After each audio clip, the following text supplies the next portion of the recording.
ಈಗ ಬೆಂಗಳೂರಿನ ಇತರ ಪ್ರಮುಖ ಸುದ್ದಿಗಳನ್ನು ಫಟಾಫಟ್ ಅಂತ ನೋಡೋಣ ಜಸ್ಟ್ 5 ನಲ್ಲಿ. ಬೆಂಗಳೂರಿನ ಬೇಗೂರು ಸರ್ಕಾರಿ ಶಾಲೆ ಮಕ್ಕಳಿಂದ ಶೌಚಾಲಯ ಗುಂಡಿ ಕ್ಲೀನ್ ಮಾಡಿಸಿದ್ದ ಇಬ್ಬರು ಶಿಕ್ಷಕಿಯರನ್ನ ಅಮಾನತು ಮಾಡಲಾಗಿದೆ. ಮುಖ್ಯ ಶಿಕ್ಷಕಿ ಸಾಕಮ್ಮ ಮತ್ತು ದೈಹಿಕ ಶಿಕ್ಷಕಿ ಸುಮಿತ್ರಾ ಸಸ್ಪೆಂಡ್ ಆಗಿದ್ದಾರೆ.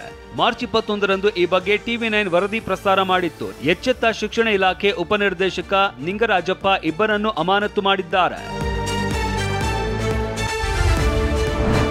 ಅನಧಿಕೃತ ಫ್ಲೆಕ್ಸ್ ಮತ್ತು ಬ್ಯಾನರ್ಗಳನ್ನ ತೆರವು ಮಾಡಬೇಕಾಗಿದ್ದ ಬಿಬಿಎಂಪಿ ಕಣ್ಮುಚ್ಚಿ ಕುಳಿತಿದೆ. ವಿಜಯನಗರ ಸುತ್ತಮುತ್ತ ಶಾಸಕ ಕೃಷ್ಣಪ್ಪ ಮತ್ತು ಪುತ್ರ ಪ್ರಿಯಾ ಕೃಷ್ಣರಿಂದ ಪದೇ ಪದೇ ನಿಯಮಗಳು ಬ್ರೇಕ್ ಆಗ್ತಾ ಇವೆ. ವಿಜಯನಗರ ಬಸ್ ನಿಲ್ದಾಣ, ಬಿಜೆಪಿ ಕಚೇರಿ ರಸ್ತೆ, ಶಾಸಕ ಕೃಷ್ಣಪ್ಪ ಮನೆ ರಸ್ತೆ ಸೇರಿದಂತೆ ಹಲವೆಡೆ ದೊಡ್ಡ ದೊಡ್ಡ ಫ್ಲೆಕ್ಸ್ಗಳನ್ನ ಅಳವಡಿಸಿದ್ದಾರೆ. ಇದು ಸ್ಥಳೀಯ ನಿವಾಸಿಗಳ ಆಕ್ರೋಶಕ್ಕೆ ಕಾರಣವಾಗಿದೆ.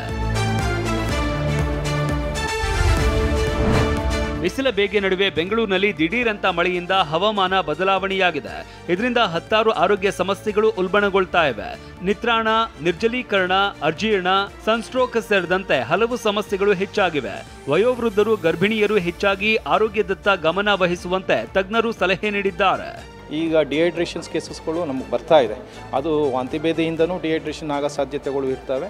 ಸೊ ಅದೇ ರೀತಿ ಅತಿ ತಾಪಮಾನದಿಂದನೂ ಡಿಹೈಡ್ರೇಷನ್ಸ್ ಆಗೋ ಸಾಧ್ಯತೆಗಳು ಇರ್ತವೆ. ಕೇಸಸ್ಗಳು ಬರ್ತಾವೆ. ಅದಕ್ಕೆ ಸೂಕ್ತ ಚಿಕಿತ್ಸೆಯನ್ನು ನಾವು ನೀಡ್ತಾ ಇದ್ದೀವಿ.